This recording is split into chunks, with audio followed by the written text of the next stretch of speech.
আজকে হঠাৎ করে মিষ্টি খাইতে মন চাচ্ছে। তো বাজার তো বাড়ি থেকে অনেক দূরে, তাই দিদিকে বললাম আমাকে মিষ্টি বানায় খাওয়া। তো দিদিও নেমে পড়লো, আর আমাদের বাড়িতে দুধ আছে। তো দুধগুলো প্রথমে টক দিয়ে ফাটাতে হবে।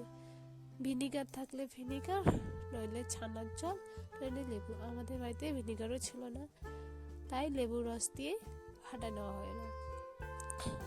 তার ছানা ফাটানোর পর ওটাকে ভালো করে ছানা থেকে জলটা নিগড়িয়ে নেওয়ার পরে একটু ময়দা দিয়ে ছানাগুলোকে মেখে নিতে হবে। তারপর মিষ্টি সাইজ করে নিতে হবে। আর একটা কড়াইয়ে জল আর চিনি দিয়ে মিষ্টির রসটা তৈরি করতে হবে, ওইখানে মিষ্টিগুলো দিয়ে দিতে হবে। আমরা 4 কাপ জলে 1 কাপ চিনি দিছি। আমাদের জলের পরিমাণটা বেশি হয়ে গেছে, আর ওর মধ্যে একটা এলাচ দিয়ে দিতে হবে।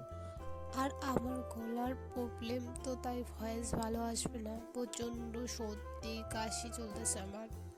তোমরা কিন্তু সাবধানে থেকো। আর মিষ্টিগুলো এখানে ঢেলে দিয়ে ঢাকা দিতে হবে, তাহলে ফুলে উঠবে। আর বলো তো সবাই, ছানার মিষ্টি বেশি টেস্ট না দোকানে যে মিষ্টিগুলো বানায় ওগুলো বেশি টেস্ট? কারণ ওগুলাতে সম্পূর্ণ ছানা দিয়ে তৈরি করে না, ওখানে আরও অনেক কিছু মিক্স করে। আর ছানার মিষ্টি যে যে খেয়েছো সে বুঝবে, এত টেস্ট, এত সফট, কি আর বলবো, বলার মতো না।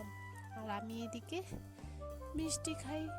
তোমরা আমার ভিডিওটা অনেক লাইক কমেন্ট শেয়ার করবা, ঠিক আছে? টাটা।